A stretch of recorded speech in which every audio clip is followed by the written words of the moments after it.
আপনাকে বিশেষভাবে বলতে চাই, প্রতিটি বিশ্বাসঘাতকতা কিন্তু বিশ্বাস দিয়েই শুরু হয়। মনে রাখবেন, বিশ্বাস এমন একটা ভয়ঙ্কর জিনিস যা দেখা যায় না, ছোঁয়া যায় না, তবে একবার হারালে সব কিছুই হারিয়ে যায়, সব কিছু তছনছ হয়ে যায়। বিশ্বাসঘাতকতার ক্ষেত্রে সবচেয়ে দুঃখজনক বিষয়টি হচ্ছে, এটি কখনোই আপনাদের শত্রুদের কাছ থেকে আসে না, বরং আসে বিশ্বস্ত আপনজনদের কাছ থেকেই। অধিকাংশ জ্ঞানীগুণীদের ধারণা, সূত্র ছাড়া যেমন বীজগণিত করা যায় না, তেমনি বিশ্বাস ছাড়া সম্পর্ক তৈরি করা যায় না।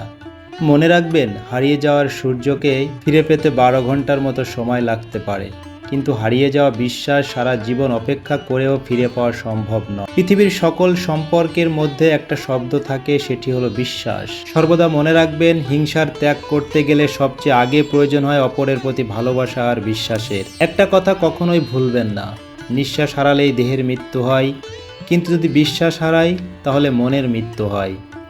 বলতে পারেন, বিশ্বাস আর নিঃশ্বাস অনেকটাই একটি আরেকটির সঙ্গে ওতপ্রোতভাবে সামঞ্জস্যপূর্ণ, অর্থাৎ দুটোই চলে গেলে আর ফিরে আসে না। সতর্ক থাকতে হবে, কারণ একবার বিশ্বাস অর্জন করতে বছরের পর বছর সময় লেগে যায়, কিন্তু এই বিশ্বাসটুকু হারাতে 1 সেকেন্ডও লাগে না।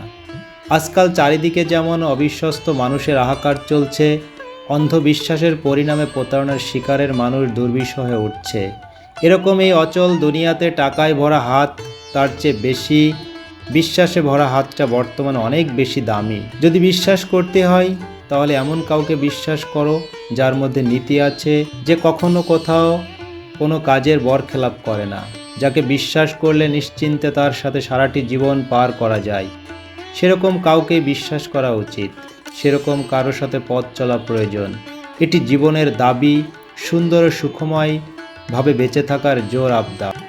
পরিশেষে বিশ্বাস নিয়ে কিছু কথা বলতে গিয়ে এতটুকুই বলবো, কারো প্রতি আস্থা ও নির্ভরশীল হওয়ার আগে সতর্ক থেকো, কারণ কাউকে অন্ধের মতো বিশ্বাস করলে সেই তোমায় অন্ধ ভেবে ঠকিয়ে চলে যাবে। এটাই পৃথিবীর নির্মম নিয়ম। কিন্তু কাউকে যখন বিশ্বাস করবে, তোমার প্রতি তার বিশ্বাসটুকু ঠিকভাবে টিকিয়ে রাখবে। ভালো থেকো বন্ধু।